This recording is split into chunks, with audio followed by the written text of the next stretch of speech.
예. 네, 시작하겠습니다. 지난주에는 우리 사회를 바라보는 그 불교의 지혜라는 주제를 가지고 불교적 관점에서는 우리 사회를 어떻게 볼 수 있을까라는 말씀을 나눠봤습니다.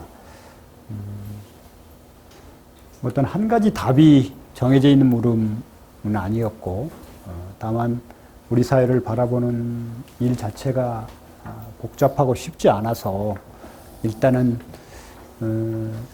겸손한 자세를 갖고 현상을 있는 그대로 바라보고자 하는 그런 지혜가 가장 먼저 필요하다라고 했고, 그 다음에 이제 그런 이후에는 각각의 관점에서 최선을 다해서 분석을 시도하되 다른 관점들도 충분히 적실성을 가질 수 있다는 것을 충분히 수용하고 그런 가운데서 좀 더 나은 대안을 찾아가고 그런 화쟁의 정신이 좀 더 적극적으로 요청되는 지점이다라는 말씀을 드렸습니다. 그리고 이제 그 맥락에서 이제 이번에는 이제 삶의 의미 물음이라고 하는 사실 철학의 가장 오래된 물음입니다. 그러니까 특히 이제 종교는 대체로는 삶의 의미 물음에 대한 어떤 확실한 답을 갖고 있다. 그런 전제를 하고, 철학의 경우에는 확실한 답을 얘기하기보다는 끝없이 물어가는 과정을 중시하는 게 철학의 특징입니다. 그러다가 이제 20세기로 넘어오면 이 물음을 묻는 것 자체를 의심을 갖기 시작합니다. 이게 삶의 의미라는 것이 과연 물어질 만한 대상이냐? 그냥 살면 되지. 무슨 의미를 묻냐? 이런 방식의 반론들이 제기되기도 하고, 또 그동안 이 삶의 의미 물음에 대한 여러 가지 답변들이 분석해 보면 사실 별거 없는 것이었거나 아니면 쓸데없는 것이었거나 그런 것이다는 것입니다. 잘 아시는 것처럼 부처님은 상당히 오랜 시간 동안 사시면서 수많은 질문을 받았습니다. 그리고 그 질문에 대한 응답을 여러 가지 방식으로 나눠서 했는데, 대체로 네 가지를 얘기하고자, 네 가지 정도의 질문이 있다고 얘기하지만, 제가 보기에는 크게 보면 세 가지 질문 정도가 있었습니다. 하나는, 질문을 받는 순간 명확하게 대답을 해주시는 그런 질문들이 있었습니다. 예를 들면 세상에 존재하는 모든 것들은 서로 연기적으로 얽혀 있다. 이런 물음들은 즉각적인 답을 해줍니다. 그건 그냥 의심할 게 없다. 이렇게 즉각적으로 답을 해주시죠. 근데 어떤 물음들은 답을 하지 않고 보류하십니다. 답을 보류하시죠. 그런 것들은 그냥 지금 이 상황 속에서는 그런 것에 대한 답을 하기가 적절하지 않다라고 생각하는 거죠. 그다음에 이제 그다음에 세 번째 물음은 바로 즉답을 하지 않고 반문을 이렇게 던지시는 겁니다. 반문을. 그러니까 예를 들면 지금 기준으로 얘기하면 깨달음이 무엇입니까? 이렇게 물어보면 깨달음에 대해서 네가 관심을 갖는 이유가 뭐냐? 이렇게 물어보시는 거예요. 그 맥락에 따라서 다른 답변이 가능하기 때문입니다. 어떤 사람들은 깨달음이라고 하는 것을 상당히 추상적인 어떤 개념적인 분석으로 생각하고 접근에 들어오는 사람이 있을 수 있단 말이에요. 그런 사람에 대해서는 다른 답변을 해줘야 되는 거죠. 그렇지 않으면 만족할 수가 없죠. 그러니까 오히려 반문을 해가지고 그것에 따라서 맞춰서 답을 해주는, 크게 보면 이렇게 세 가지 유형의 질문이 있는데, 삶의 의미 물음은 오랜 시간 동안 종교 안에서는 첫 번째 질문에 속하는 것으로 분류되어 왔었습니다. 답이 있다. 그 답이 있다는 것이 종교의 매력이기도 하죠. 특히 종교 중에서도 율신신앙의 매력이기도 합니다. 한편으로. 내가 곧 길이요 진리요 생명이니 나를 따르라. 이렇게 얘기하잖아요. 그러니까 그런 점에서는 그리스도교는 오랜 시간 동안 수없이 많은 도전과 위협 속에 살아남은 그 지점 중에 하나가 그런 확실한 답을 해주기 때문입니다. 나를 따르라. 이렇게 분명히 한단 말이에요. 근데 이제 잘 아시는 것처럼 석가모니 부처님은 돌아가시기 전에도 나를 믿지 말라. 나를 의지하지 말라라고까지 말씀하신단 말이에요. 그러니까 너 자신과 진리에 의지하라. 그리고 내가 충분히 의지할 만한 진리에 대해서는 내가 충분히 설해놨다.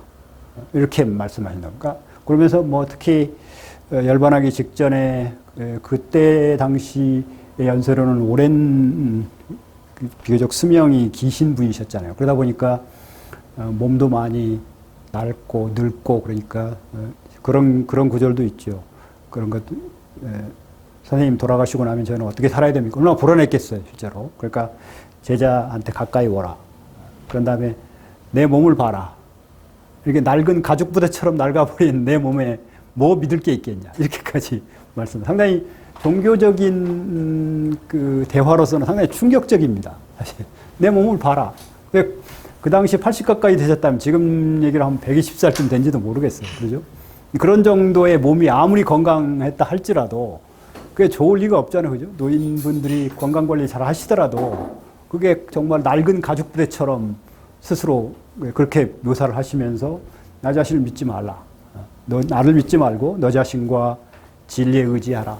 진리를 섬으로 삼아라. 이런 표현들이 사실 특히 초기 경전에도 곳곳에 나오고 대반열반경이나 이렇게 열반에 관련된 이야기들이 반복되는 거 보면 실제로 그게 아마 구체적인 어떤 상황 속에서 이루어진 대화다라는 느낌을 받곤 합니다.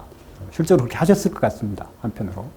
그런 맥락에서 보면 불교에서 삶의 의미 물음은 너 자신이 찾아가야 될 것이다. 그런데 다만 내가 그 찾아가는 과정에서 의지할 만한 진리에 관한 내가 그것도 발견한 것도 아니고 발명한 것도 아니고 발견해 놓은 진리에 관한 많은 이야기들이 있다. 그것에 의지해서 삶의 의미에 관한 자신의 답을 찾아가라. 이게 석가모니 부처님의 결론이었다라고 볼 수도 있을 것 같습니다. 근데 이 물음을 다시 우리가 이제 이 시대에 오면 다시 던져야 되는 상황과 마주하게 됩니다. 실제로. 그러니까 부처님 당시나 아니면 우리의 신라나 고려나 아니면 좀 척불의 시대라고 흔히 얘기되는 조선 시대나 이럴 때도 아마 불교에 의지하는 사람들이 불교에 기대하는 바가 있었을 것이고 그 나름대로 역할도 했고 한계도 있고 그랬을 텐데 우리 시대는 좀 그 같은 맥락을 가지면서도 좀 다른 영역들이 있습니다. 실제로. 우리의 삶이란 게 사실은 우리의 하루인데 하루. 오늘 하루 이렇게 되돌아보면 뭐 특별한 날도 있을 테지만 대체로는 특별할 것 없이 지나가죠. 이게 뭐 그냥 비슷하게 지나갑니다. 그 점점 더 비슷해지죠. 사실은 점점 더. 때로는 행복하기도 하지만 대체로는 지루하기도 합니다. 또 더 많은 경우에는 바쁘고 정신없이 지나갑니다. 실제로. 뭐 저도 오늘 하루도 뭐 처리한 일이 무척 많다 보니까 오늘 뭐 어떤 일도 어떻게 했는지가 잘 떠오르지 않습니다. 그리고 그냥 뭐 때 되면 또 밥 먹어야 되고 밥을 건너뛰면 되게 억울하고 밥을 한번 건너뛰면 되게 억울하잖아요. 한 끼 안 먹어도 되는데 뭐 그런 특별할 것이 없는 하루가 그냥 지나가고 있는 거죠. 오늘도 지금. 그런데 불교 철학의 가장 큰 특징으로 지난번에 말씀드렸지만 일기일회를 얘기합니다. 이 순간이 그러면서도 오늘 하루만큼 소중한 것은 없다. 지금 이 순간만큼 소중한 것은 없다. 그게 불교 가르침의 핵심이기도 하죠, 사실은. 그렇죠? 이 순간 뭐 일기일회다. 단 한 번의 시간이 주어졌고 지금 이 순간이 있을 뿐이다. 라고 얘기하는 것이라고. 그러니까 그런데 이제 우리는 늘 과거에 매달리거나 아니면 미래에 매달리거나 경전에서 그런 표현을 쓰잖아요. 한 손에 한 바나나 나무, 바나나가 좋은 바나나가 열린 바나나 나무에 한 손을 딱 잡고 그걸 따면 되는데 또 다른 눈을 막 휘둥거리면서 다른 바나나 나무에 손을 가려고 하는 원숭이의 모습이 인간의 의식이다. 그렇게 한순간도 어느 바나나 나무 하나에 매달려 있지 못하는 거죠. 그냥 그걸 따서 먹으면 되는데 그거 보는 순간에 다른 게 더 커 보이고 더 뭔가 있는 것처럼 보인단 말이에요. 실제로. 그리고 오늘 점심 때도 어떤 분하고 잠깐 그런 말씀을 나눴는데 우리나라 사람들이 여전히 그 점집에 가는 비율이 상당히 높다고 그럽니다. 근데 그게 무슨 뭐 지식에 뭐 대체로 뭐 좀 지식이 없는 분들이 간다가 아니라는 겁니다. 실제로. 이른바 우리나라의 고위층이라든지 지식이 많다고 얘기되는 사람들도 점집에 많이 간다는 거예요. 그러니까 미래가 불안한 거죠, 무언가, 미래가. 그리고 그뿐만 아니라 특히 이제 1945년에 그 1차 대전, 2차 대전 이 두 번의 전쟁을 치르면서 인류가 공통적으로 갖게 된 불안감이 있습니다. 그러니까 특히 1945년에 나가사키 히로시마에 원폭이 터지면서 지구 자체가 완전히 멸망해 버릴 수도 있을 것 같은 그런 공포감을 갖게 됐습니다. 그러면서 이제 미래를 예측하고 대비해야 된다라고 하는 전체적인 어떤 그 지성계 흐름이 있었고, 그것에 토대를 두고 미래학이라는 게 탄생합니다. 미래학. 미래학이라는 게 그렇고 우리가 알고 있는 미래학자들이라 하는 사람들이 상당한 인기를 끕니다. 다니엘 벨, 또 뭐 우리나라 엘빈 토플러 이런 이른바 스타 미래학자들이 있습니다. 그리고 지금도 뭐 미래에 관련된 책들이 엄청 쏟아져 나옵니다. 저도 개인적으로는 뭐 저는 그렇게 특별히 관심을 가지고 있지 않다가 이제 90년대 어느 대학에서 교양 강의를 하게 됐는데, 교양 강의 중에 하나가 인류와 미래라고 하는 강의가 저한테 이렇게 주어졌습니다. 근데 이렇게 뭐 한두 번 특강을 하는 것은 큰 준비를 안 해도 되는데, 한 학기 동안 미래를 가지고 강의한다는 것은 상당히 고통스러운 일입니다. 생각보다. 그 점이 그 교수로 사는 게 상당히 힘든 일이기도 해요. 그러니까 그 손익동서가 방송계에 오래 계시다가 요즘에 이제 그런 이렇게 고위 관련한 뭐 이런 가면 퇴직하고 나면 이렇게 3년 동안 지원해주는 프로그램이 있습니다. 그래서 어느 대학에 가서 한 학기에 한 강좌만 하는데 3년 동안 돈을 줘요. 이렇게. 상당히 큰 혜택이 자기들끼리 만들어 놓은 혜택인지 모르죠. 근데 그 전까지는 저보고 맨날 뭐 자네는 뭐 일주일에 기껏해야 뭐 9시간도 강의 안 하고 말이야. 이렇게 말씀을 하시다가 본인이 이제 한 학기 동안 한 주제를 가지고 강의를 해보려고 하니까 한 3주쯤 지나고 나니까 더 이상 할 말이 없더래요. 더 이상. 근데 남은 시간이 많단 말이에요. 그때부터 이제 하루 한 주 강의를 하기 위해서 며칠씩 준비를 하는 거예요. 실제로. 그러면서 이게 쉽지 않다.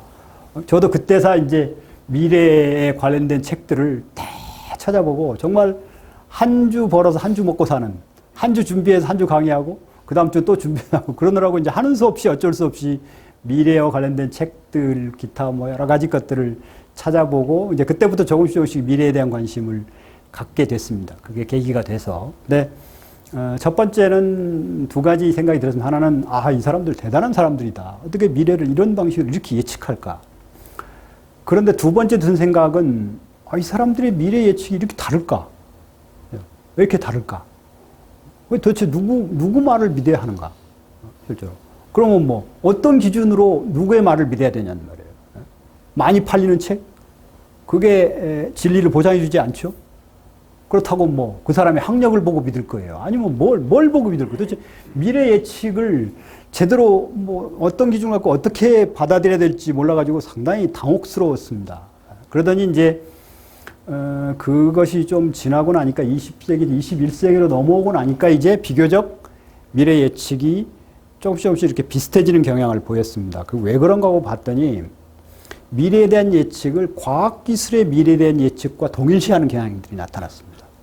과학기술이 이렇게 발전하기 때문에 미래는 이렇게 될 것이다. 이런 예측들이 미래학의 주류를 형성하기 시작했습니다. 그 전까지는 미래학은 상당히 사회학자들, 철학자들 이런 사람들의 영역이라고 생각돼 왔었는데 21세기로 넘어오면서 이제 과학기술을 주로 관심을 갖고 그 미래가 어떻게 되느냐. 그리고 특히 우리나라에서 선풍적인 세계적으로 좀 이례적인 현상이죠. 4차 산업혁명이라는 말이 이렇게 빠르게 수용되는 나라가 세계에서 없습니다. 실제로.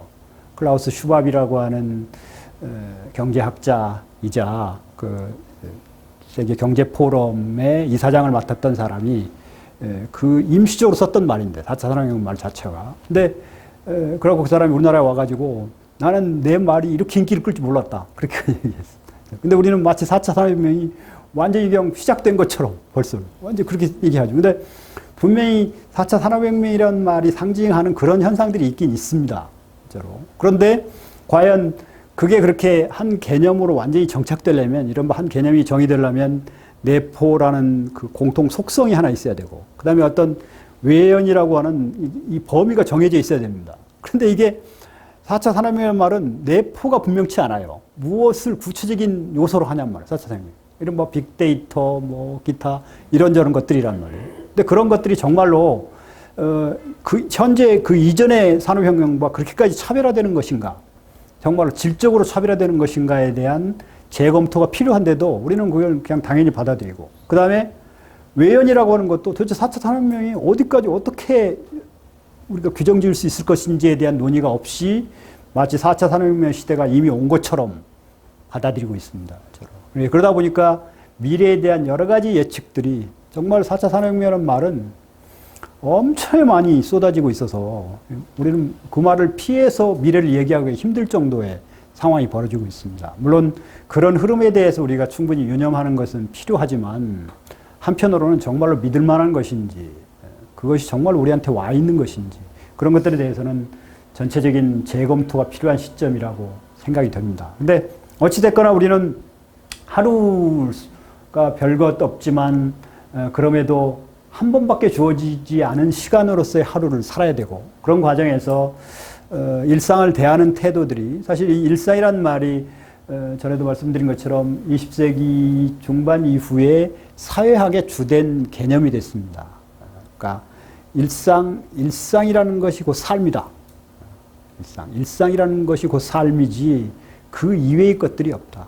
그건 두 가지 의미가 다 있습니다. 하나는 일상의 소중함을 말하는 것이기도 하지만 또 한편으로는 일상의 허망함을 말하는 것이기도 합니다.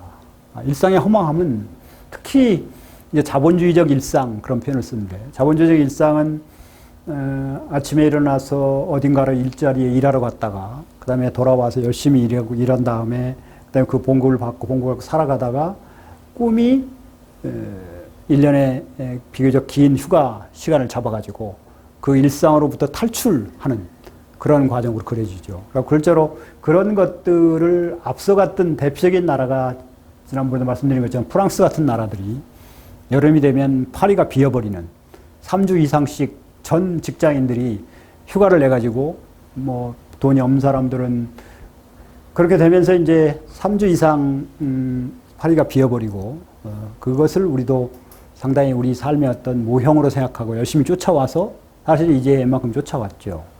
그런데 이제 그 실상을 이렇게 바닥까지 들여다보면 그 시간에 한여름에 파리를 떠나지 못하는 사람들이 상당히 많다는 것입니다. 그러면서 파리 시민들이 1등 시민, 2등 시민, 3등 시민 이렇게 구분되고, 특히 그 3등 시민 속에 이제 이슬람에서 온 허드렛 일, 이른바 힘들고 허드렛 일을 하는 사람들은 그 시간 동안에도 파리를 지켜야 되는 그런 모습들이 나타나고, 그러면서 그 일상이 어떤 것인지가 이제 조금씩 환멸감도 느껴지고, 또 더 그런 것은 그 여행이라고 하는 것도 또 다른 일상으로 다가온다는 것입니다.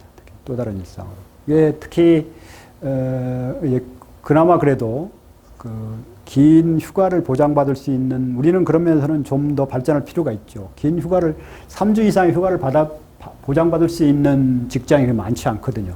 그러니까 주로 교사들이 이제 그런 혜택을 좀 누리는 집단이고 방학이 있어서. 근데 요즘에는 이제 교사들도 기본적으로 방학 때는 출근하는 걸 원칙으로 합니다. 그래가지고 해외여행을 가더라도 자신의 연가 범위 안에서 가도록 하고 뭐 이렇게 권장하고 있고, 그게 이제 여러 가지로 사회적으로 그런 것에 대해서 이런저런 비판이 제기되기도 하는 과정입니다. 근데 교사들의 일상을 뭐 저는 늘 함께 하는데, 교사들의 일상을 보면 이게 한 학기 동안 열심히 벌어가지고 방학 때 해외여행 가는 게 목표인 삶인 경우가 꽤 있습니다. 실제로. 그러니까 방학 때 여행을 가기 위해서 평소에 돈을 번다, 이렇게 생각하는 젊은 교사들이 꽤 있습니다. 그러니까 힘들고 어려워도 여행 가기 위해서 그냥 견딘다, 이렇게 생각하는 거죠. 그러니까 편리하고 좋은 생각이긴 하지만 그러고 나서 여행을 가면 그 기대만큼 반드시 못하단 말이에요. 그죠? 실제로. 기대만큼 좋은 여행이 있을 수 없고, 그러면 그거 자체가, 여행 자체가 또 다른 일상이 되어버린 것이죠. 그것이 반복되는 과정들이 계속되고, 이런 것들이 이제 우리가 현재 살아가고 있는 일상의 모습들이라고 볼 수 있습니다. 근데 그런 점에서 이 일상의 의미에 관한 성찰이 일상의 사회학이라는 이름으로 사회학자들의 주된 관심사가 됐습니다. 특히 자본주의적 삶이란 말, 자본주의적 일상이란 말을 사용하기 시작하면서 핵심적인 것으로 소비 중심의 가벼움이라는 것, 그러니까 삶의 만족감과 즐거움을 소비에서 찾도록 끊임없이 부추기는, 실제로 그런 사회를 우리가 살고 있죠. 소비하라, 그럼 행복할 것이다 라고 지속적으로 끊임없이 세뇌를 하고 있단 말이에요. 그러니까 예를 들자면 그렇습니다. 저는 뭐 소비를 막 하는 스타일도 아니고 안 하는 스타일도 아니고 뭐 그냥 그런데, 제가 소비를 잘 하지 않는 것 중에 하나가 이제 자동차인데, 저는 자동차를 한 번 사면 20년 이상 타는 걸 원칙으로 합니다. 그리고 늘 폐차를 시킵니다. 하고 폐차를 시키기 전에는 가서 이렇게 이별 의식도 하고 그럽니다. 근데 이제 지금은 그래도 뭐 준중형차를 20년째 오래 타고 있는데, 그 전에는 아주 작은 차를 제가 강사일 때부터 타기 시작해가지고 20년을 탔어요. 그것에 대해서 끊임없이 도전을 해옵니다. 왜 이런 차를 타냐? 왜 당신이 이런 차를 타냐? 집에 뭐 돈 들어가는 데가 많냐? 뭐 이렇게 뭐 그렇지는 않거든요. 그냥 저는 그 차가 괜찮아서, 차의 목적이 그냥 어디 가면 되니까, 실제로. 그러니까 뭐 그냥 타고 다니는데 다른 사람들은 불편한 거예요. 왜 당신은 당신의 지위와 그런 것에 맞지 않게 사냐? 괜히 그 시비를 걸어요. 거기다가 그냥 시비를 거는 게 아니라 주변에 또 그 차를 파는 분들이 대체로 관련도 있잖아요. 그런 분들이 계속 찾아와서 뭐, 그러다가 이제 어느 순간 포기합니다. 저 친구는 더 이상 희망이 없구나. 그리고 포기하는데, 근데 그러다가 가끔씩 차를 사고 싶다는 이렇게 충동이 느껴질 때가 언젠가 하면, 처음에 신차가 나올 때는 광고가 특히 광고가 이제 세련되져가지고 무슨 광고인지 잘 모르죠. 그러니까 뭔가 뭐지 하고 쳐다보고 있으면 멋진 차가 쫙 지나가요. 실제로. 그러면 그때는 저걸 한번 사봐야 되나? 이런 느낌이 잠깐 들 때가 있어요. 그리고 아마 그런 충동들이 이제 소비를 부추기는 거죠. 그리고 더 뭐 목돈이 없더라도 금방 뭐 할부로 해서 살 수 있으니까 누구나 쉽게 사고, 그러고 나면 이제 그 돈을 다 갚기 전에 또 다른 차를 바꾸고, 이런 사람들이 이제 일상화되죠. 그러면서 경제신문이나 기타 이런 데서 3년 주기로 바꾸는 게 가장 경제적이다, 이렇게 막 세뇌시켜요. 따져보면 그런지 모르겠어요. 근데 제 기준으로는 20년 이상 타는 게 가장 경제적이에요. 그렇죠? 실제로 20년 신경 안 쓰고 타다가 멈추면 가끔 보고 실제로 멈추면 그래서 제가 갖고 있는 노하우 중에 하나는 그 좋은 정비사를 친구로 사귀는 것입니다. 뭐 특별히 친구가 있는 게 아니라 단골로 계속 다니면 친구가 돼요. 저희 학교 앞에도 이제 바로 학교 앞에도 그 정비하시는 분이 한 분 계시는데, 저를 오랫동안 그 차를 보니까 처음에는 언제 바꾸실 거예요? 그러다가 계속 안 바꾸니까 정말 잘 봐주세요. 특히 이제 장거리를 가볼까 합니다. 그러면 한 30분 있다 오십시오. 라고 다 봐줘요, 이렇게. 그리고 거기에 늘 가고, 뭐, 그분을 다 믿고, 뭐, 갈 때가 됐다. 그분이 갈 때가 됐다면 제가 가라라 합니다. 뭐, 돈이 얼마든 가라라. 이렇게. 특히 내 안전에 관련된 것이면 돈을 써야 된다고 생각 쓰거든요. 그러니까 그런 방식으로 해서 나름대로 우리는, 그 소비에 관해서 자기 나름대로의 주체적인 소비가 어려운 시대를 살고 있습니다. 그렇죠? 근데 그렇게 살다 보면 그게 좀 더 커져버리면, 예를 들면 아파트라든지 기타 어디 사는 곳 같은 것을 그런 대상으로 삼아버리면, 사실은 미국 사회가 이미 그걸 한번 반복을 했잖아요. 실제로. 집을 아주 자기 돈 조금만 내고 사게 한 다음에, 그런 다음에 평생을 갚아가는 거예요. 그러다가 정규직에서 한 번만 밀려나면 완전히 잘못하면 이게 파산해버립니다. 실제로. 그런 경우들이 비일비재하죠. 경제가 조금만 어려워지면 그런 사람들이 나오도록 구조적으로 만들어 놓은 것입니다. 실제로. 그러니까 그런 방식으로 해서 소비 중심의 가벼운 삶이라는 것이 우리 일상의 중심이 됐다. 그러다 보니까 삶의 의미라고 하는 것도 소비에서 찾는 거죠. 삶의. 근데 아시는 것처럼 이게 전라도 쪽 말인지 모르겠는데 사랑댐이라는 게 있습니다. 사랑댐. 애들한테 이렇게 장난감을 하나 갖다 주면 처음에는 막 좋아서 하죠. 근데 그게 시간이 좀 지나면 시들해져요. 이게 시들해지고 사랑 때문에 기간이 끝나고 나면 그냥 그렇게 간절히 원해서 사줬는데 저쪽에 막 굴러다녀요. 발에 막 걸려요, 실제로. 그러니까 그런 과정들을 통해서 지속적으로 뭔가를 새롭게 소비하도록 만들 뿐만 아니라 그런 것들이 계속적으로 삶의 중심으로 오면서 소비를 통해서는 절대 근본적인 삶의 의미를 찾을 수 없다는 것을 확인하지만 다른 대안이 없으니까 계속 거기에 매달리게 되는 것이죠. 이게 자본주의적 일상이다라고 사회학자들이 분석해서 우리들한테 알려준 것이었습니다. 그런 가운데서 무감각해지고 잘 아시는 것처럼 악이라고 하는 것이 따로 존재하지 않는다. 악이라고 하는 것은 선의 결핍이거나 과잉이다. 이런 철학과 함께 악이라는 것은 평범함 속에 있다라는 것을 부각시킨 게 한나 아렌트라는 독일 출신 유대인인데 미국에 가서 나중에 활동하다가 돌아가신 분이 있습니다. 그러니까 예루살렘의 아이히만이라고 하는 나치 전범, 학살의 주범 재판을 받는데 이분이 갑니다, 이스라엘에. 그리고 자기가 생각하기에는 그 사람이 뿔이 2개 달린 악마인 줄 알았는데 너무 평범하게 생긴, 좋게 생긴 동네 아저씨였던 거예요, 실제로. 그가 어떻게 그런 극악무도한 짓을 이끌 수 있었을까를 주목하면서 악은 평범함에 있고 그 평범함은 무감각해짐에 있다라고 얘기합니다. 무감각해짐. 점점 더 무감각해지는 것이죠. 실제로 우리가 주목한 특히 이제 피에르 부르디에라고 하는 프랑스의 사회학자가 그런 그 무감각함에서 행사하는, 나도 모르게 행사하는 폭력들이 있다. 그렇게 얘기합니다. 그것을 상징폭력이라는 표현, 상징폭력. 그러니까 이 사람이 프랑스 교회의 시골 고등학교 출신입니다. 그런데 이제 프랑스에는 고등사범학교라는 데가 있고 고등사범학교 출신 교사들에게는 그 자기 학교에서 똑똑한 애가 있으면 좋은 학교로 보내줄 수 있는 권한을 부여했습니다. 그러니까 그 동네 그 우체국장 아들이었던 피에르 부르디에가 파리의 인류고등학교로 그 선생님의 추천을 받아 전학을 갑니다. 근데 그 고등학교를 다니는 동안 너무 불행했어요. 이 친구들하고 잘 못 지내고 친구들이 자기를 소외시키고 왕따시키고 그렇다고 생각을 한 거예요. 그래가지고 나중에 이 사람이 이제 파리 그 프랑스를 대표하는 학자가 돼가지고 자기 고등학교 동문회에 가본 거예요. 그래서 가서 자기는 기억나는 거 아니에요. 그래서 실제로 자기가 당했으니 기억나는데 그 친구들한테 가서 너 나한테 왜 그랬냐. 그런데 이 친구가 그 상황을 기억을 못 하는 거예요. 다른 친구한테 물어봐도 기억을 못 하는 거야. 그렇고 이게 처음에는 막 그 인간들한테 분노하다가 돌아와서 도대체 왜 그랬을까? 왜? 그러니까 그들은 그냥 그들의 삶의 방식대로 행동했을 뿐인 거예요. 그런데 이 생활 세계가 달랐던 부르디에는 그것으로부터 엄청난 충격을 받고 그 말 한마디 한마디가 상처였던 거예요. 실제로 그러죠?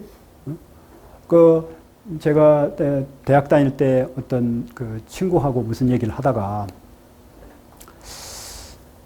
내가 등록금이 없어가지고 이번 학기 휴학해야 될지도 모르겠어. 제가 이렇게 얘기를 했거든요. 실제로 시골 출신들은 흔히 당하는 일입니다. 등록금이 모자랄 수 있어요. 그런데 그 친구가 너희 아버지 안 계셔? 그래서 아버지 계시는데 어떻게 아버지가 등록금을 못 댈 수가 있어? 이렇게 얘기하더라고요. 실제로. 그러니까 꽤 그렇게 아주 부자는 아닌데 이 서울 쪽에서 꽤 잘 사는 집의 아들이었던 거예요. 그러니까 아버지가 있다면 그 아버지가 등록금을 당연히 대주는 거고 그건 그 이상도 유학도 보내주고 이러는 건데 어떻게 아버지가 있는데 그 등록금을 대줄 수 없다는 게 말이 돼? 근데 그게 되게 상처가 됐어요, 실제로. 되게 친해지려고 하는 과정이었는데, 얘는 나하고 더 이상 가까이 하기 어려운 친구구나. 라고 해서 멀어지게 됐습니다. 실제로 그 친구는 저한테 상징폭력을 휘둘렀던 거죠. 저는 등록금이 없어서 어떻게 거의 그 휴학하고 군대 가야 되나 싶었는데 다행히 장학금이 나와가지고, 마지막에. 제가 그것도 뭐 학교에 주는 장학금이 동문회 장학금이 나와가지고, 제가 요즘 열심히 동문회 장학기금을 내고 있습니다. 그때 받았던 기억이 있어서 만약에 그거 못 받았더라면 휴학하고 군대를 갈 뻔했어요. 근데 그 친구한테는 그게 이해가 안 됐던 거죠. 어떻게 너 아버지 안 계셔? 아니 우리 아버지도 계시고 어머니 계시는데 어떻게 등록금을 못 댈 수가 있어 아버지가? 이런 식의 표현들이 피에르 부르디에는 상징폭력이라고 표현합니다. 그 한 가지 사례고 그런 일들이 꽤 있는 거죠. 실제로. 꽤 있을 수 있고 그게 정말로 당한 사람한테는 상처가 되는 거죠. 근데 저도 그 친구를 한 30년 지나서 만난 적이 있는데 그 얘기를 해봤습니다, 저도. 그랬더니 기억을 못 하더라고요. 실제로 그 친구는. 내가 그런 말을 했어? 난 기억이 없는데. 난 너 되게 좋아했는데. 난 너 좋아하고 가까워지고 싶었는데. 어떻게 네가 어느 순간부터 나를 멀리 하더라? 뭐 이것만 기억하더라고. 자기가 나한테 준 상처는 기억하지 못하고. 그러니까 이런 상징폭력이라고 하는 것들이 그런 것들이 일상의 의미에 대한 성찰을 요구하게 된다는 것입니다. 사회학자들의 분석이. 사실은 근데 이런 분석들은 불교에서는 늘 해왔던 일들이죠. 지금 이 순간 우리에게 주어지는 것들 그거 말고 일기일회다. 이런 표현들을 통해서 계속 해왔던 것인데 이것을 사회학이라는 학문이 새롭게 등장해서 재구성을 내는데 성공했고 그게 20세기 세계인들에게는 더 매력적으로 다가가기도 했던 거죠. 학문적으로 검토됐기 때문에. 그런 과정에서 일상이 대체로 자본주의 일상은 빠름으로 상징됩니다. 빠르죠. 빠르게 진행되죠. 그리고 빠른 게 특히 한국 사회에서는 빠름의 가치가 부여되기도 합니다. 빨라야 옳은 거죠. 빨라야 옳은 것입니다. 그러니까 그런 것들이 상당한 정도로 우리 근대화에 기여하기도 했죠. 빠르게 뭐든 빨리빨리 해야 된다. 이른바 빨리빨리 문화라고 하는 것이. 그런데 이 빠름이라고 하는 것은 계속적으로 유지할 수 없는 근본적인 한계를 갖고 있습니다. 우리는 계속 빠르게 뛸 수 없죠. 어느 순간에는 멈춰야 됩니다. 멈춰서 숨을 골라야 되죠. 실제로. 멈춰서 숨을 고르는 작업을 하지 않으면 그 다음 단계로 넘어갈 수 없는 게 삶의 또 다른 특징이기도 하고 그래서 느림이 요청된다라고 얘기하고 그 느림의 요청이라는 것이 긴장을 장시간 유지하기 힘들기 때문에 그렇기도 하고 동시에 삶 자체가 유한하다는 것 때문에 계속 빨리 달려가기만 하다가 어느 순간 죽음의 문 앞에 설 수도 있단 말이에요. 그런 맥락에서 우리 일상의 빠름이 느림을 요청한다. 그런 표현을 쓰기도 합니다. 이 지점에서 다시 불교의 시간에 관한 성찰을 해보면 불교의 시간과는 흔히 계기성과 찰나라고 하는 개념으로 우리한테 주어집니다. 하나는 아시는 것처럼 시간은 찰나로만 존재한다. 지금 이 순간만 존재한다는 것이죠. 이 순간에 찰나가 계속 왔다 갔다 하면서 과거는 계속 뒤로 제껴지고 미래는 여전히 다가오지 않고 그래서 제가 요즘 보고 있는 미래학 책 중에 미래는 오지 않는다라고 하는 우리나라 학자들이 쓴 책입니다. 반갑게도 우리나라 비교적 젊은 학자들이 전치영이라는 카이스트 교수하고 홍성욱이라는 서울대 교수 둘이 함께 쓴 책입니다. 미래는 오지 않는단 말은 아직 미자의 올래라는 한자어를 풀이한 것입니다. 미래는 아직 오지 않은 것이죠. 실제로. 그런데 이 책에서 이런저런 여러 가지 얘기들을 하는데 가장 제가 공감했던 것은 아까 말씀드린 것처럼 미래에 관한 책들이 엄청나게 쏟아져 나오는데 이게 그만큼 과연 확실하게 미래를 말할 수 있는 사람이 누가 있느냐 하는 것입니다. 아무도 없다는 것입니다. 확실하게 우리 미래에 대해서 말해줄 수 있는 사람은 아무도 없다. 그런데 그래도 그 중에서 조금 믿을 만한 말을 하는 사람들이 있고 그렇지 않은 사람들이 있다라고 얘기하면서 그 미래학자들을 고슴도치하고 여우에 비유하면서 고슴도치들은 특히 미래 예측이 틀리는 사람들이 어떤 사람들인가 하면 미래에 대한 확신을 갖고 있는 사람들의 예측은 반드시 틀린다는 것입니다. 그게 고슴도치라는 거예요. 고슴도치. 근데 여우들은 미래에 대해서 확신을 갖지 않고 자신의 신념에 대해서 확신이 없어가지고 가능하면 많은 정보들을 모아가지고 조심스럽게 예측하는 사람들의 말은 조금 맞을 가능성이 있다는 거예요. 그런 방식의 얘기들 하고 있어서 재밌게 읽는 중인데 그런데 그런 시간은 찰나로만 존재하고 지속적인 연계성을 지닌다라고 하는 이 말이 이거 이제 오도 마르크바르트라고 하는 독일 학자인데 이 사람이 인간의 삶의 유한성 속에서 보상적 느림이 요청된다 이렇게 얘기합니다. 그러니까 시간이 가속적으로 흐르는 가운데서 자신의 연속성을 지켜야만 하는 현대인은 보상적 느림을 강렬하게 요청한다. 실제로 우리 불교 쪽에서 이런 현상에 주목해서 상당히 우리 사회에서 꽤 중요한 역할을 해냈다고 볼 수도 있는 스님의 책 제목이기도 하죠. 멈추면 비로소 보이는 것들. 그렇게 그 표현이었다. 멈추면 비로소 보이는 것들이라고. 그러니까 오히려 현대인들이 일반적으로 익숙해져 있는 이 가속성이, 속도가, 그 빠름이 그 보상으로 느림을 요청한다는 것입니다. 느리게 살지 않으면 살 수 없을 것 같은 그런 순간에 맞닥뜨리게 된다는 거예요. 그것을 이 사람은 보상적 느림이라고 표현합니다. 보상. 상당히 재미있고 의미 있는 표현이라는 생각을 했습니다. 현대인들의 그 빠름이 그 보상으로서의 느림을 요청한다는 것입니다. 느리게 살지 않으면 안 되게 되고, 그래서 우리는 그 일상적으로 저희들 친구들 얘기들 속에 들어와 있는 것이 은퇴하거나 은퇴하기 전이라도 어디 전원주택 같은 데 마련해 살고 싶다. 그런 표현들을 일상적으로 표현하기도 하고, 또 실제로 좀 더 적극적인 사람들은 그런 삶을 추구하기도 하고, 실제로 실천에 옮기기도 하고, 이런 것들이 다 그런 맥락과도 연결되어 있는 것입니다. 이 늙어감에 대하여라고 하는 부제가 유한성의 철학이라는 제목으로 되어 있는데, 이런 주제에 관한 책 중에서는 상당히 짧으면서도 함축적인 책이어서 의미 있게 봤습니다. 기회가 되시면 한번 보셔도 좋지 않을까 싶습니다. 이제 우리의 주제로 돌아와서 삶의 의미 물음에 대한 불교의 응답에 관해서, 특히 이제 불교를 어떻게 바라보느냐가 여러 가지 관점이 있을 수 있는데, 특히 제가 주목하는 것은, 특히 또 현대에 와서 더 주목해야 될 지점 중에 하나는 철학으로서의 불교라고 생각합니다. 불교는 철학이죠. 실제로 불교는 철학입니다. 이걸 제가 우리 오늘 철학회에서 이 주제로, 철학으로서 불교라는 주제로 논문 발표를 요청받아가지고 가서 특히 서양 철학자들이 많은 곳에 가서 발표한 적이 있습니다. 그랬더니 여전히 이 명제에 대해서 불편해하는 철학자들이 있더라고요. 불교가 왜 철학이냐, 종교지. 이렇게 철학이 아니다. 이런 식의 생각들을.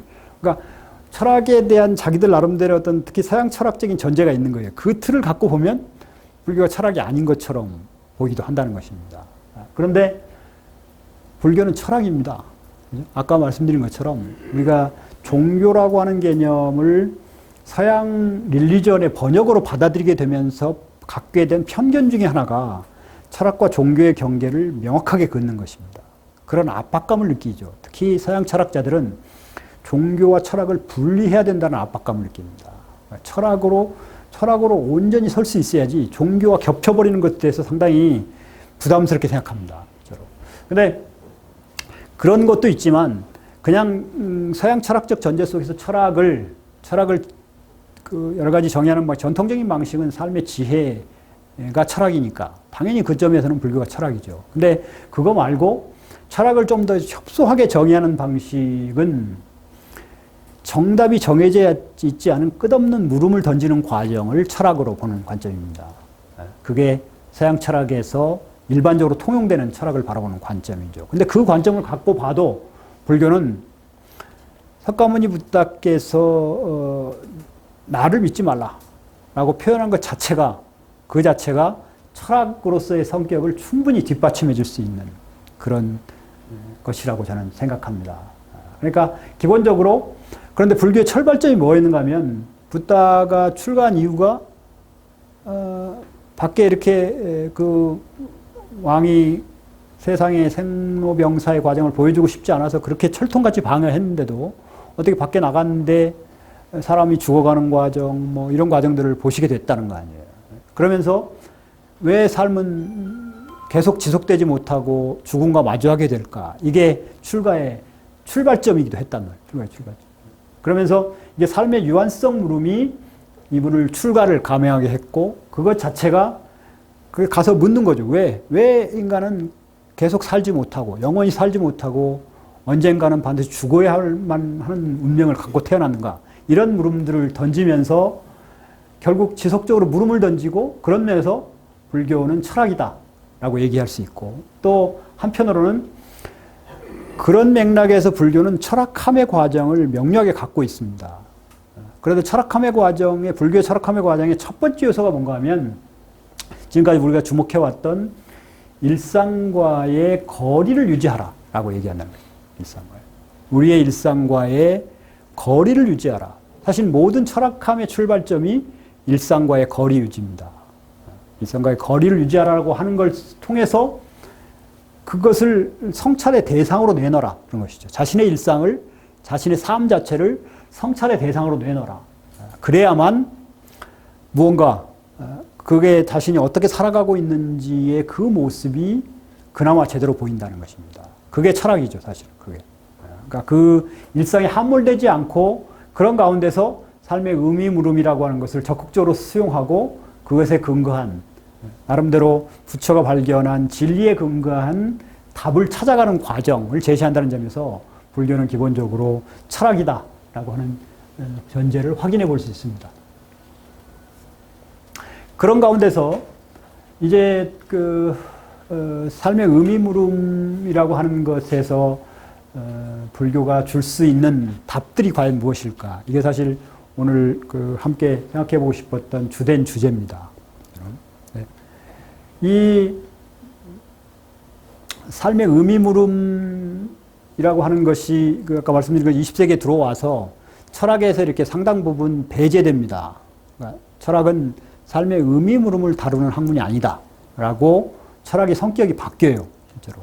왜 그렇게 되는가 하면 특히 아시는 것처럼 그 20세기 철학의 이른바 이성에서 언어로의 전회라고 하는 과정에서, 그러니까 서양 근대 철학이 주로 이성에 근거해서 이성에 대한 탐구를 원칙으로 해오다가 그 이성이라고 하는 것이 표현되는 구체적인 지점으로서 언어에 주목해야 된다라고 얘기하는데, 특히 루트비 비트겐슈타인이라고 하는 철학자가 상당히 결정적인 기여를 합니다. 그 비트겐슈타인이 철학의 정의를 바꿔버립니다. 그러면서 뭐라고 얘기하면 이 사람은 철학이라고 하는 것은 자신이 말할 수 있고 소통 가능한 것에 대해서만 얘기해야 된다. 이렇게 얘기합니다. 말할 수 있는 것에 대해서만 말하는 것. 그게 철학이다. 그런데 이 사람은 말할 수 없는 것들이 있다는 걸 인정했습니다. 실제로 우리 삶 속에서 말할 수 없는 것들이 있단 말이에요. 그 대표적인 대상으로 종교, 또 윤리, 이런 것들.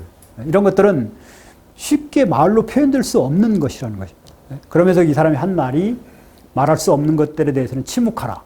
이게 비트겐슈타인의 주된 명제가 되죠. 그러니까 결국 삶의 의미물음은 말할 수 없는 것의 영역으로 들어가 버린 거예요. 그러면서 철학은 이제 이런 물음에 대해서는 관심을 갖지 않는 것처럼 돼버립니다. 그렇게 오랜 시간을 계속적으로 철학이 삶의 의미물음을 의도적으로 회피해 왔어요.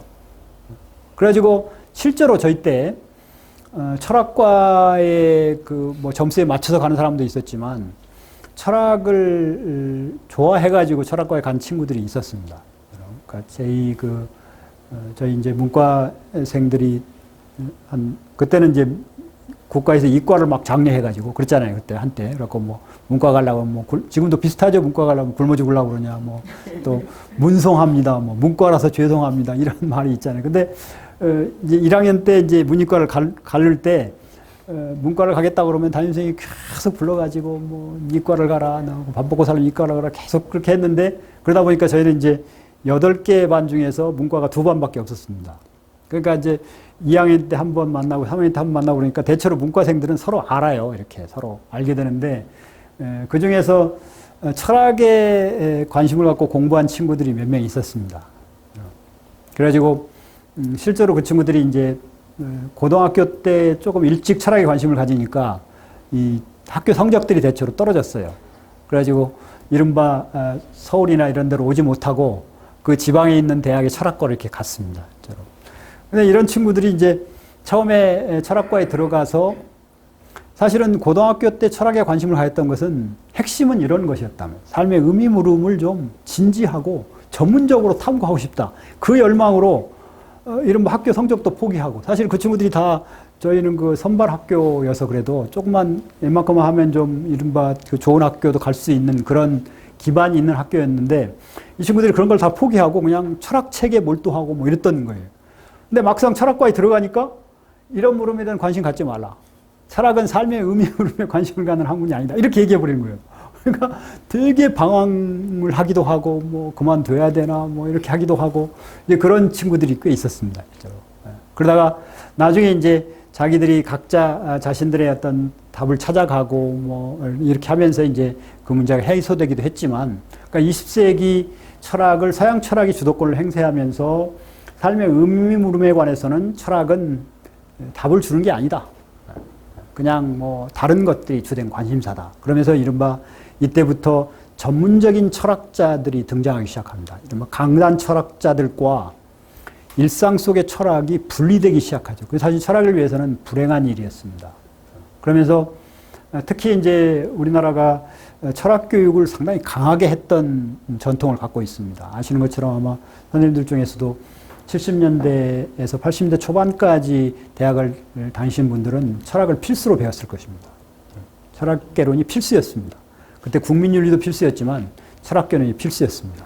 근데 이게 그렇게 하는 나라가 특히 대학 수준에서 철학을 필수로 가르치는 나라가 많지 않습니다. 그 당시에 그 박정희 대통령의 그 고문인가 뭐 자문역을 했던 서울대 철학과의 박종홍 교수가 교육 정책을 좌지우지하면서 철학을 필수로 이렇게 해가지고 가르쳤습니다. 근데 그때 그 철학자들이 철학을 이렇게 제대로 녹여서 가르칠 수 있을 만한 준비를 하지 않은 상태에서 철학을 필수로 배우다 보니까 그 당시에 철학을 배운 사람들이 철학에 대해서 거의 좋아하지 않아요, 대체로.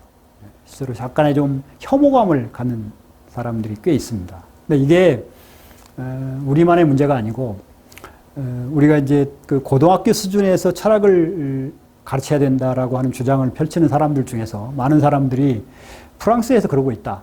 실제로 그러고 있죠. 프랑스에서 그들이 프랑스어 교육을 상당히 중시하는데 고등학교 3학년 마지막 학년 올라가면 프랑스어를 가르치지 않고 주당 4시간에서 7시간까지 철학을 가르칩니다. 그래서 프랑스에는 철학 교사 그룹이 상당히 탄탄해요. 이 철학 교사 그룹이 전문 철학자들과 대중 일반 시민들 사이에 가교 역할을 합니다. 그러면서 이 고등학교 철학 교사들이 대체로 박사학위가 있고 이 사람들이 쓰는 책들이 대중적인 학술서로서 많이 팔려나갑니다. 그게 뭐 별로 인기가 없는 철학 교사가 쓴 책도 최소한 몇만 권씩 팔려나가고, 그러니까 이분들이 끊임없이 책을 쓸 수 있는 기반이 되는 거죠. 사실 이게 우리나라 상황으로 보면 상당히 부러운 현상이기도 합니다. 우리는 철학책들이 특히 전문 철학책이 나오면 처음에는 한 1000권 찍다가 지금은 500권 찍다가 이제 300권 찍습니다. 300권. 300권도 안 팔리는 거예요. 그러니까 이게 이 사람들이 그 출판사에서 억지로 찍어 놓고는 한 300권 찍어 가지고 도서관 납품 정도로 해 가지고 겨우겨우 하는 거예요. 그러니까 철학책을 써 가지고는 인세를 받는다는 게 거의 불가능합니다. 근데 이 프랑스 철학 교사들은 한번 썼다 오면 몇만 권이 팔리면 그게 인세로 들어오는 것만 해도 웬만하면 몇천만 원도 되거든요. 이게 조금만 해서 10만 권만 팔려도 몇천만 원까지 올라간다는 거예요. 그러니까 그 저변이 이렇게 넓은데 그렇게 철학을 열심히 가르친 프랑스에서도 지난번에 그 프랑스 어떤 장관하고 인터뷰하는 과정을 본 적이 있었는데 그 프랑스 장관한테 기자가 그렇게 물어봤어요.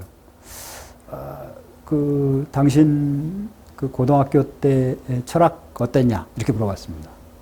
그 철학 선생님이 어땠고 철학 수업이 어땠냐 이렇게 물어보니까 그 사람이 그 야릇한 미소를 지으면서 끔찍했다. 철학 수업이라는 게 자기한테 거의 다가오지 않았다. 그런데 많은 프랑스 사람들이 그렇게 실제로 반응합니다. 그러니까 고등학교 수준에서 철학을 가르치는 일이 정말 힘들고 어려운 거죠. 대학생, 우리나라 대학 교양 수준에서 철학을 가르쳐가지고 실패했는데, 사실 실패했습니다. 저 같은 경우도 대학 1학년 때 배웠던 그 철학개론 시간이 정말로 힘들었어요. 이분이 그 독일에서 막 학위를 하시고 돌아와가지고 고대 철학 전공자셨는데 한 학기 내내 플라톤만 앞에서 플라톤이 어떻고 뭔가 중요한 얘기를 하시는 것 같은데 못 알아듣겠는 거예요, 대체. 그래가지고, 그럼 그래도 좀 관심이 있었으니까 맨 앞에 가서 뭐 이렇게 하고 그러는데, 그 나중에 이제 학점을 받아봤더니, 이분이 또 학점 되게 짜게 줘가지고, F도 막 줘버리고, 기본적으로 C, D 이렇게 줘버리고 막 그랬는데, 그나마, 나중에 보니까 저만 A를 줬더라고요, 저만. 예. 지금도 관계를 맺고 있습니다. 그분하고. 그러니까, 저만 내 앞에 와서 이렇게 듣고 그러는데 도대체 이 양반이 뭔가 얘기를 하는 것 같긴 한데 뭔 말인지 정확히 못 알아듣고 하고 그 기말 시험을 쓸 때 나 당신의 말을 잘 못 알아들었다 이렇게 썼습니다. 저는. 선생님이 뭔가 열심히 하시고 계신 것 같긴 한데 내가 알아듣는 건 여기까지다. 근데 더 많은 건 못 알아들었다. 그랬더니 A를 줬더라고. 그러니까 그럴 정도였으니까 그러니까 관심이 있는 저 같은 사람도 감동을 못 시킬 정도였으니까 대학 철학교육이 실패한 거죠. 그러니까 결코 쉬운 일은 아닌데 그 실패하게 된 중요한 이유 중에 하나는 이른바 강단 철학이라는 철학 전문가들의 영역과 대중 철학 사이의 거리가 너무 넓어져 버리기 때문이에요. 건널 수 없는 강이 생겨버린 거예요. 그러니까 전문 철학 서적들을 심지어 철학 논문들은 다른 분야의 철학 전공자가 그걸 읽고 이해하기 어렵습니다. 실제로. 이해하기 어려워요. 어떤 논문들은 정말 읽어도 무슨 말인지 모르겠어요. 실제로. 그러니까 그건 물론 제가 공부가 부족하고 뭐 열정이 덜해서 그런다고 얘기할 수 있지만 일반적인 현상이기도 한 거죠. 그 이유 중에 하나가 삶의 의미 물음에 대한 답을 괄호쳐버리거나 아니면 저쪽으로 제쳐두었기 때문입니다. 20세기 철학이. 그러면서 이제 그 문제들이 그런 과정에서 특히 타격을 받은 것이 윤리학이었습니다. 윤리학은 철학이 아니다 라고 선언해버리죠. 위트겐슈타인이. 그러니까 윤리학 자체가 이제 철학계에서 배제돼 버리는 그런 결과를 빚습니다. 실제로 그게 우리나라에서도 비슷하게 나타났습니다. 우리나라에서 윤리학을 하는 사람들은 대체로 저처럼 윤리교육과 출신들입니다. 왜냐하면 철학과 출신들은 윤리학을 해봤자 자리를 잡기가 힘든 거예요. 윤리학 자리가 없어요. 그러니까 철학 안에서 윤리학 자리가 상당히 축소되고 뭐 한 대학에 하나 정도 있거나 없어도 되고. 그러니까 예를 들면 서울대학 같은 데는 딱 한 사람이 윤리학자가 없다가 이제 하나 뽑았고, 뭐 고대 같은 데는 윤리학 전공자가 없습니다. 오랜 시간 동안. 윤리학 하신 분이 퇴임했는데 안 뽑아요. 윤리학자를. 그러다가 이제 한참 있다가 이제 이 외부의 요구가 있으니까 한 사람씩. 그러니까 철학과 교수들이 한 열 몇 명 되는데 윤리학 교수는 하나만 있어도 되거나 없어도 되고. 뭐 이렇게 생각하는 거예요. 그러니까 20세기 들어와서 그래 윤리학이 그래도 삶의 의미로 뭐 어떻게 살 것이냐 이런 걸 묻는 학문이란 말이에요. 근데 그게 배제돼 버리는 거죠. 그러면서 종교는 또 상당 부분 종교가 탈종교화되면서 일반 시민의 삶으로부터 멀어져 버려요. 그렇죠?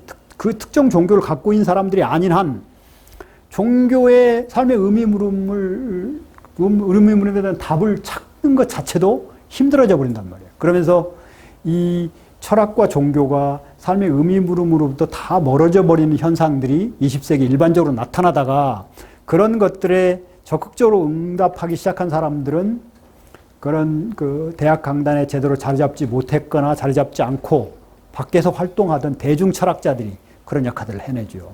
실제로. 그런 요구들을 정확히 받아들여서 전문적인 철학 얘기를 하면서도 삶의 의미 물음이나 우리가 구체적으로 절박한 물음으로 안게 되는 것들에 대해서 답을 해주기 시작합니다. 우리 사회에서도 아시는 것처럼 뭐 그런 철학자들이 있죠. 강신주라든지 뭐 이런 분들이 대학에서 잠깐 강의하긴 했지만 전임자리를 얻지 못하고 밖에서 이렇게 있다가 그런 대중적인 어떤 철학의 망을 넓혀놓은 사람들입니다. 그걸 뭐 부정적으로 보는 분들도 있지만 저는 나름대로 역할을 했다고 생각합니다. 실제로. 그런 분들이 그런 역할을 한 거죠. 또 우리가 아는 그 도올 김영옥 선생님도 대학에 있다가 밖으로 그분은 스스로 나왔지만 그리고 돌아가려고 못 돌아갔어요 또. 그래도 돌아가려고 시도를 했는데 그러니까 밖에서 그런 활동들을 하면서 특히 동양 철학의 대중화에는 김영옥 선생은 기여했습니다.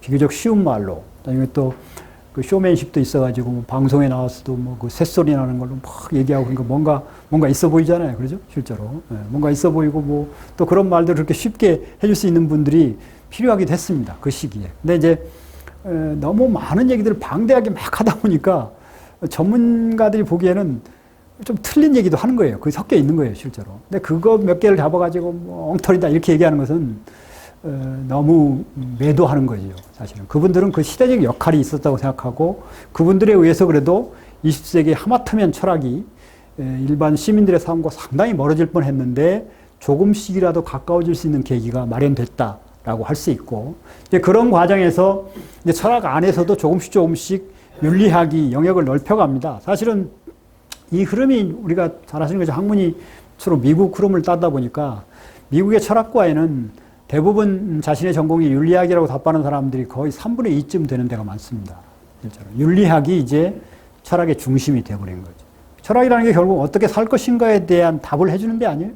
그런 물음을 던지고. 근데 아직 우리는 그 흐름이 제대로 오지 않은 거죠. 그러니까 좀 시간이 지나고 나면 철학도 이런 자신들의 전문적인 언어들을 더 개발하고 이런 데도 신경 쓰겠지만 이 물음들을 더 이상 회피할 수 없다는 생각들은 하고 있는 것으로 보입니다. 그런데 또 한편으로 종교가 이런 의미물음에 대한 답을 해줘야 되는데 우리 사회에서 종교가 그런 역할을 얼마나 해주고 있는가에 대해서는 부정적인 견해가 더 많죠. 실제로. 특정 종교를 갖고 있다고 해서 자신이 품게 된 삶의 의미물음에 대해서 답을 해주느냐. 그런 것 같지 않단 말이에요. 그것보다는 무슨 관계를 맺고 사교를 하고 사업을 하고 주로 이러는데 종교가 이용되는 경우가 더 많고 그런 과정에서 이런 물음에 대한 답을 찾기가 힘들어지고 그럼 결국 혼자서 찾아야 되고 혼자 찾기 위해서 철학책도 보고 뭐 종교책도 보고 이렇게 나름대로 볼 수 있죠. 근데 그것만 가지고는 채워지지 않는 어떤 것들이 있고 그런 가운데서 삶의 의미 물음에 대해서 불교는 도대체 어떤 답을 해줄 수 있을까에 대해서도 좀 더 적극적으로 우리가 관심을 가질 수밖에 없는 그런 시점에 와 있습니다. 그런데 뭐 이건 제가 정리해 본 것이지만 이제 하나씩 보겠지만 뭐 이거 말고도 아마 불교 안에서 찾아낼 수 있는 답들이 많을 것으로 보입니다. 근데 이건 제가 한번 지금까지 쭉 불교 공부를 해오면서 이 물음을 찾아가는 불교의 방법이 있다. 이 방법들이 어떤 것들이고 이것을 활용하면 우리가 삶의 의미 물음을 던지고 그 답을 찾아가는 과정에서 어떤 도움을 받을 수 있을까를 생각해 볼 수 있겠다라고 해서 정리를 해본 것이고 잠깐 쉬었다 하시죠.